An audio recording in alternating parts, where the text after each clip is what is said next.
I'd like to now invite Dr Samuel Beckton to come speak to us. Dr Samuel Beckton is an early career historian. He's a PhD in history from Ulster University, and he's undertaken an MPhil from both Queen's and TCD. So Samuel is going to tell us about the East Donegal Border Petition and the Derry-Donegal Milk War. I think this is going to be fascinating. I'm looking forward to this. Thank you.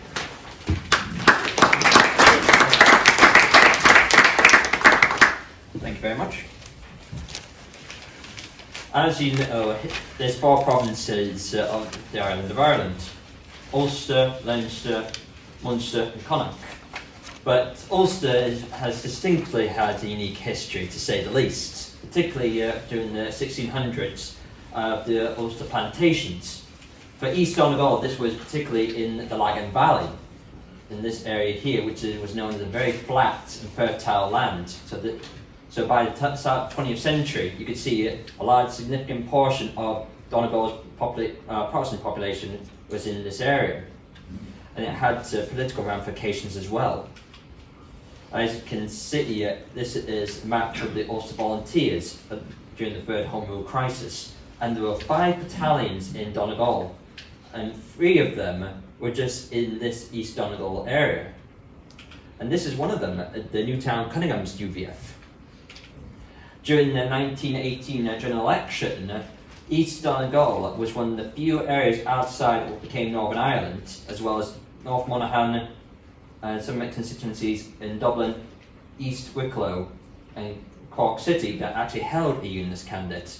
And here, the Unionist candidate in East Donegal actually defeated the Sinn Féin candidate, but due to electoral pact with the Irish Parliamentary Party, the IPP candidate won.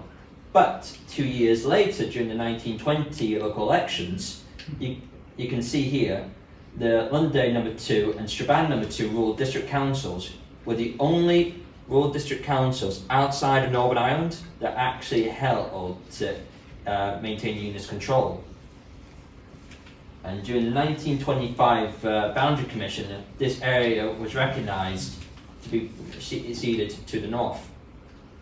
You can see Johnston and Muff in particular, but not Lifford due to the surrounding this significant Catholic area. But if you go further in, there's still a significant Protestant area.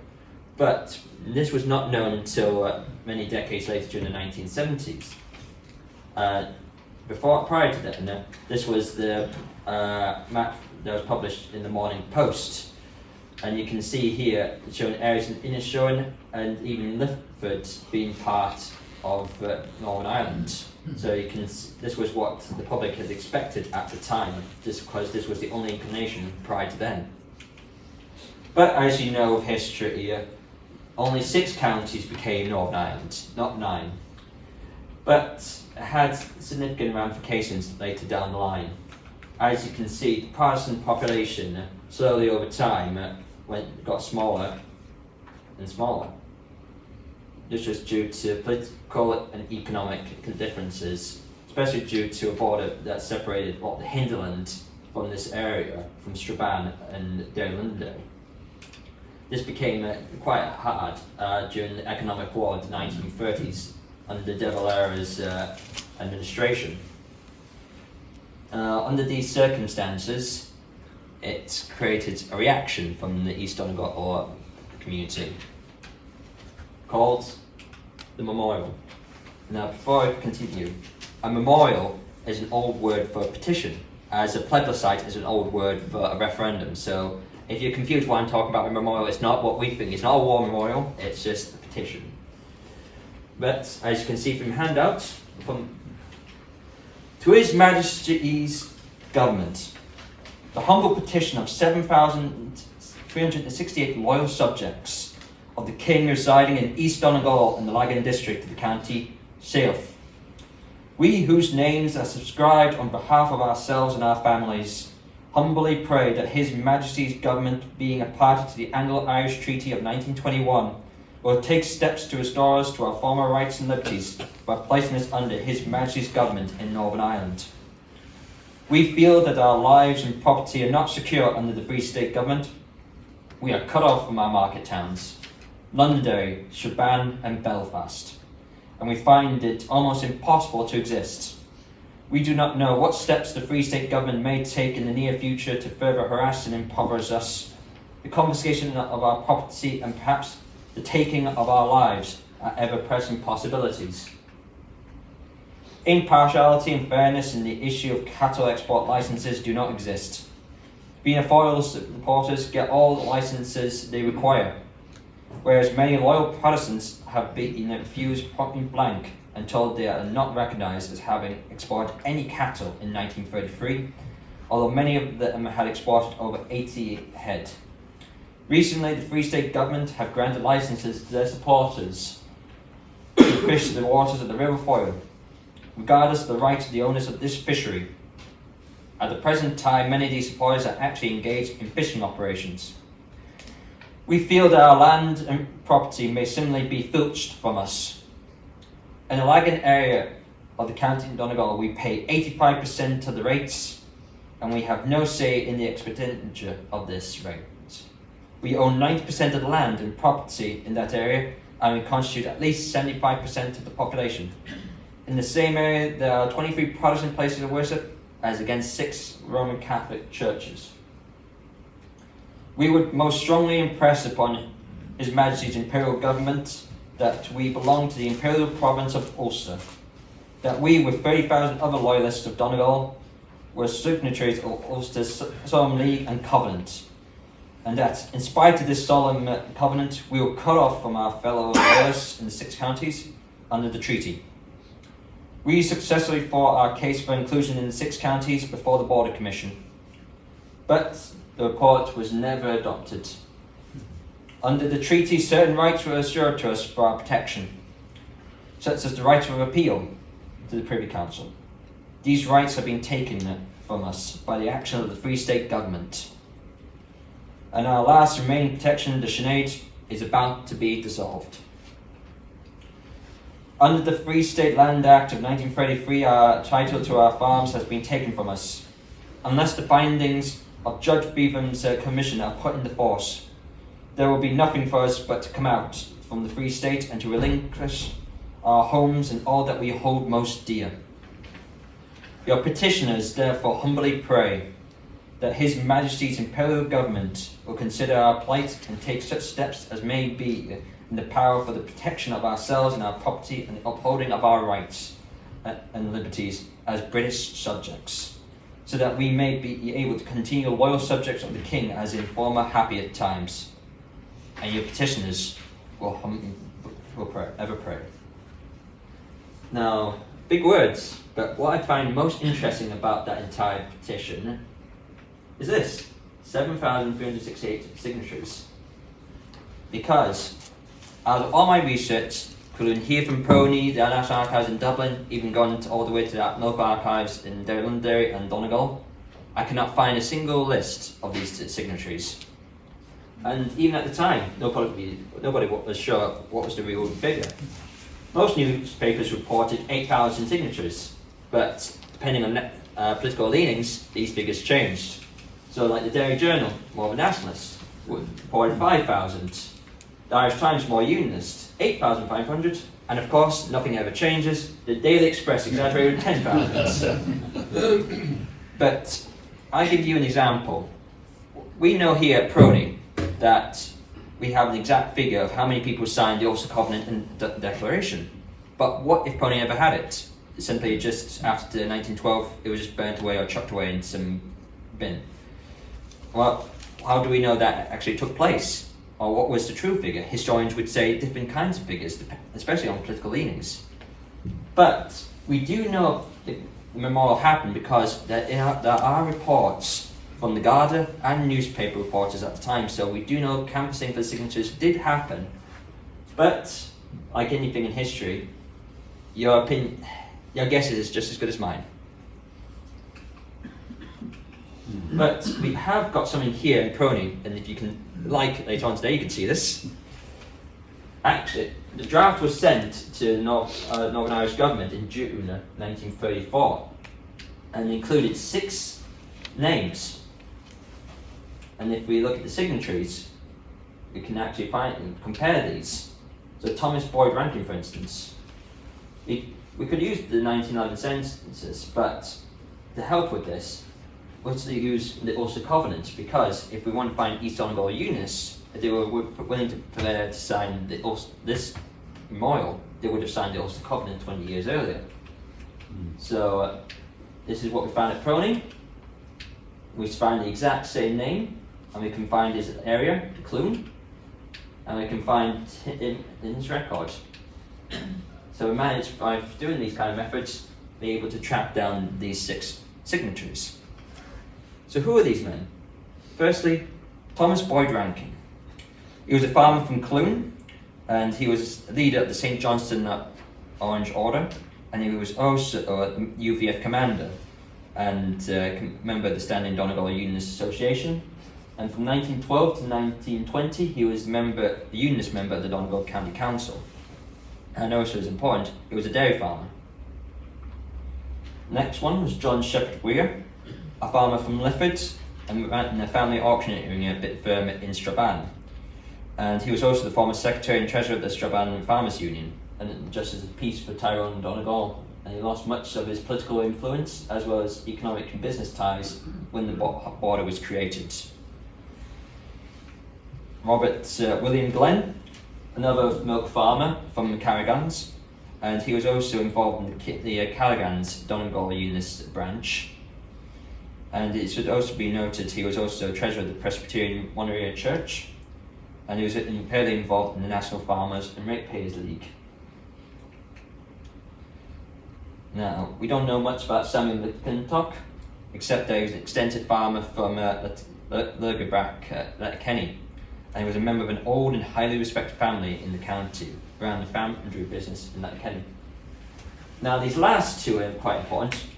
James Taylor Fleming and William John Freer Grown, as they were the master and deputy grand master of the East Donegal district, number 3 Orange Order.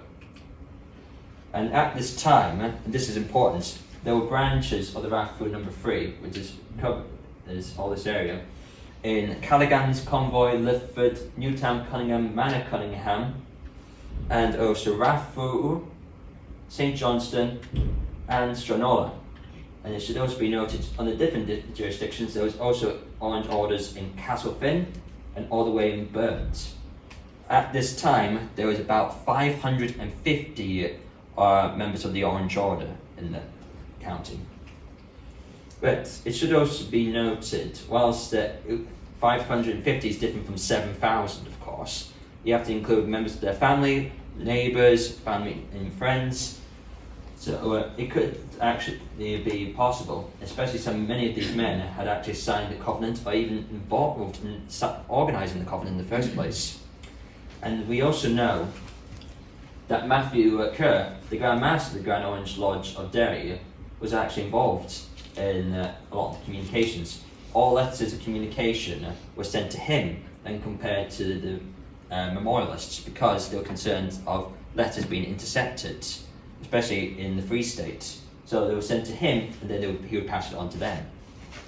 And what is important as well, in November 1934, it was the centenary of the Grand Orange Lodge of the city of Derry.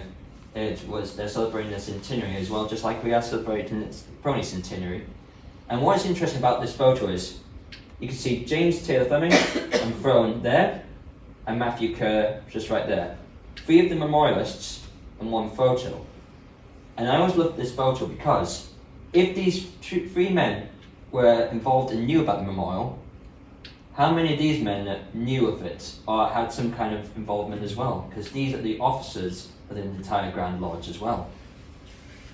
We will never know.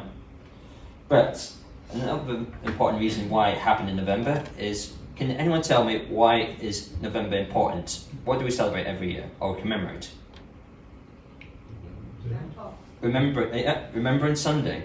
And thousands of Donegal Allmen had actually gave their lives during the First World War or had served. So if you wanted to find a perfect time to actually get signatories, an economic crisis, a centenary of the Orange Order, and remembrance of the First World War that was just happened 20 years earlier.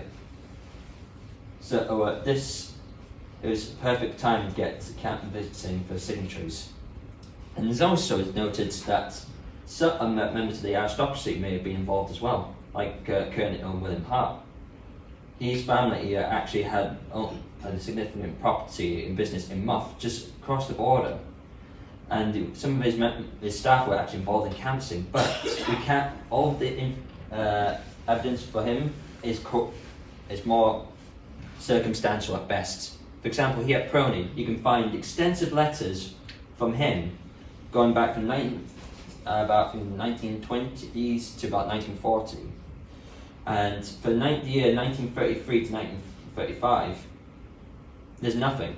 The copies can't be found. Every other year it's meticulously kept, but not during this period. Either it's a circumstance that simply fell in the bin or got destroyed, or it could have been that he was hiding his involvement. We will never know, but as we say, circumstantial at best. Now, it wouldn't be long until there was reactions to this memorial. This is District Justice Lewis Walsh from Letterkenny, and he called the petition treason, and it would lead to a border clash with the British and Irish forces, and that not a single sod will be filched from the rivers of the Foyle without the Free State Army moving. So big words, and actually he did a lot more to help the memorials than to damper it.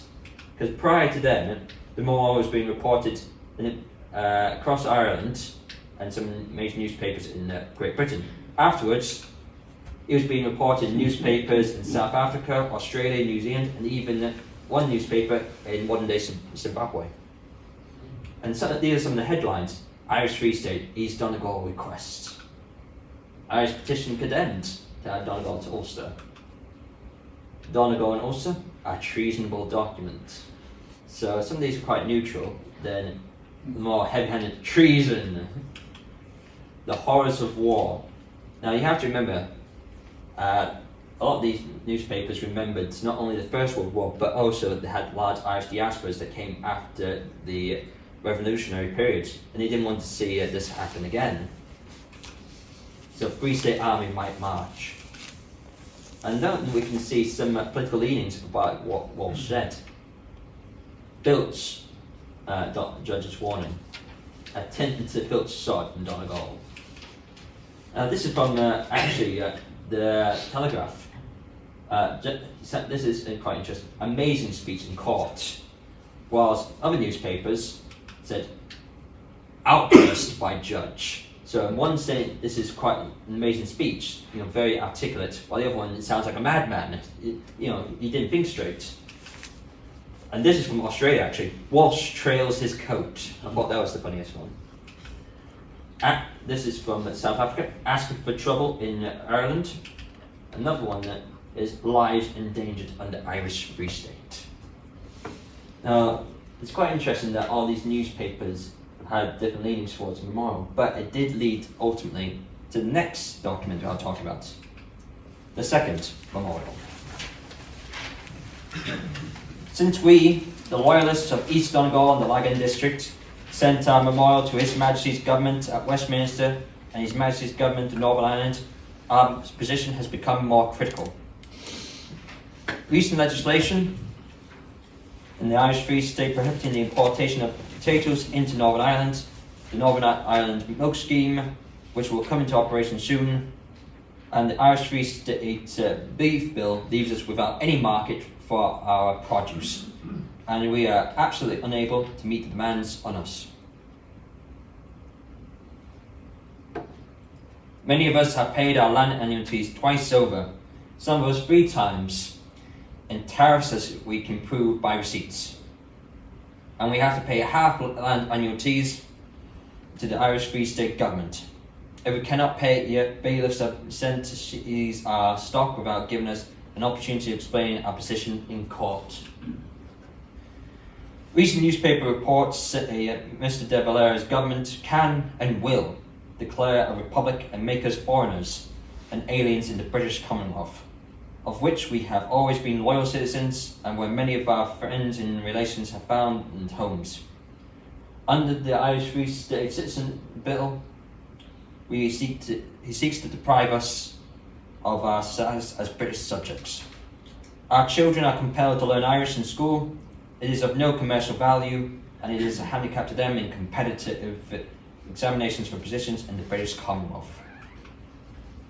During the Civil War and after, we did our best as loyal citizens of the Irish Free State. And in the last 2 or 3 years of Mr. Cosgrave's government, we had hopes that our efforts would be rewarded. We have now reluctantly to admit that we are on the verge of bankruptcy and ruin. We, the loyalists of East Donegal and the Lagan district, therefore pray His Majesty's government, if our area is not transferred to Northern Ireland, to appoint a commission to inquire into our present state of affairs and transfer those who wish to farms of equal valuation in Northern Ireland or England, and dissatisfied nationalists in Northern Ireland to the Irish Free State. His Majesty's government has assisted in transferring Jews to Palestine and rectifying borders or boundaries abroad. And we trust, therefore, that they will grant the prayer of this memorial. What I find most interesting about that was this, referring themselves Jews to Palestine, so making themselves feeling like Northern Ireland was their natural homeland, both culturally and politically. But it must also be noted what was the reaction of the Irish government at this time. Now this is Major Miles. He was the Protestant independent TD for Donegal. While he was from Ballyshannon, a lot of his voter support base came from East Donegal. So he had to get involved, but he only became involved in terms of fighting for the rights of the milk farmers. And he actually condemned Walsh, but the Minister of Justice said, if we condemn Walsh, we should also condemn these memorials for trying to start up trouble. So he was hitting the rock in a hard place. And the memorial was never discussed in the British Parliament, even though memorials were sent there. But it was discussed once in the Northern Irish House of Commons, but not from Unionists, but from Irish nationalists, in particular the MP for the Foyle here. And he asked the Minister of Home Affairs what would be the response be. And he responded, and they actually knew this was a tricky situation, because while you're wondering why would a nationalist be wondering why would be bringing up the topic of bringing East Donegal into the fold in Northern Ireland, they wanted to. There are actually letters here at PRONI as well from some members of the Nationalist Party with Dublin to try to see if they can use the memorial to try to reopen the border question. So if they talk about bringing East Donegal into Northern Ireland, what about South Fermanagh or South Armagh? Should we bring them back into the Irish Free State? So the Home Affairs Minister tried to quickly shut it down and said, we will not talk about this, but if you have any members of your constituency that are not happy with the state of affairs, please send forward them to me and we'll make arrangements to swap farmers. Now, it was not long until, whilst some also Unionists supported the scheme, it quickly backfired. As one newspaper called it, the new plantation. And what was interesting was, whilst there was people interested in East Donegal to come into Northern Ireland and swap their farms, there was not a single farmer in Northern Ireland that wanted to make an equal swap, because they would lose their markets and hinterlands as well, despite political leanings. So ultimately, the Milk War kept on going for another few years until 1938. The Free State government had tried to do some things, like open a bacon curing factory in Letterkenny and open 2 alcohol factories where farmers would grow potatoes, and in turn they would make alcohol from it. And in fact, the Orange Order in 1937 got so desperate they sent a resolution to the whole Grand Lodge, which I will read to you now.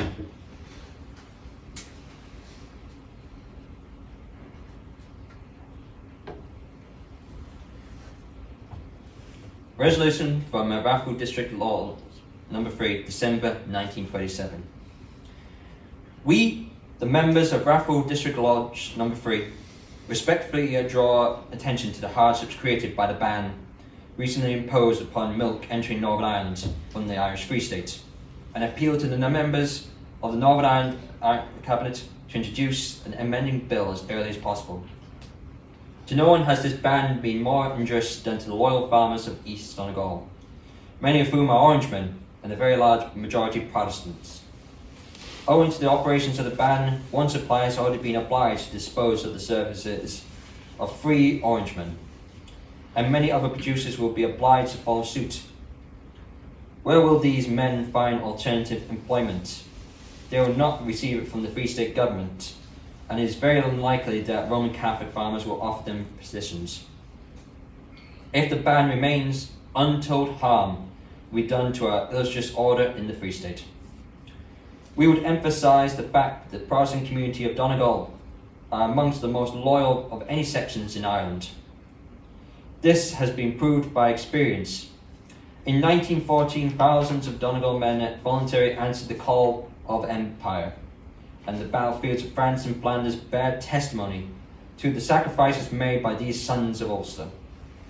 A few years later, when the rebels south attempted to coerce Ulster into a republic for all of Ireland, and the stout-hearted Protestants of Donegal cost them many lives and damage amounting to many thousands of pounds of property, stood soldier to soldier with their brethren from the north, and as their ancestors had done in 1688 and 1689, shouted those immortal words of no surrender in the faces of the forces of violence and disruption. Donegal loyalists will not readily forget the review by the Lord Carson of the Ulster Volunteers. In Raphoe in 1912, when thousands of Donegal men soldiered their arms to fight Ulster battle, and nowhere was the Covenant signed more extensively than in East Donegal. When attempts were made in 1920 to starve the loyal inhabitants of the maiden city into submission, the East Donegal farmers were the first to come to their aid with supplies of milk, foodstuffs, farm produce, and even homemade bread. When there was an effort to force an economic boycott upon Derry City, the Donegal loyalists were the first to rally to support the Protestant business houses of that city, where it stands a maiden still. From recent legislation passed by the Free State Parliament, it is apparent that the Free State government are doing all in their power to beggar the small Protestant community in the Free State. Several acts have been passed which are calculated to cause injury to this industrious and peace-loving community, and border operations have been intensified. It is useless to look for redress to the British government. Will it be said that the Northern government, for whose birth and existence we fought and bled, does not want us? We appeal with all the vehemence at our disposal to our Orange brethren of the 6 counties to support us in our time of need, and having faith in the justice of our cause and confidence in the desire of our brethren to honour their obligations of brotherly love and loyalty. We know we will not appeal in vain. In conclusion, we will point that a large percentage of the producers now supplying milk in the districts formerly served by the Donegal vendors are Roman Catholics. Surely our Orange brethren in the 6 counties will not willingly see Free State Orangemen victimised to make way for 6-county Roman Catholic disloyalists. Heavy words. And ultimately, the Milk War ended in 1938 when an agreement was made between the British and the Irish governments. But it also changed for another reason. A milk factory was opened up in the city of Derry, and they suddenly needed those Donegal milk farmers again after 4 years of bleeding them dry. And I have to say, thank you very much.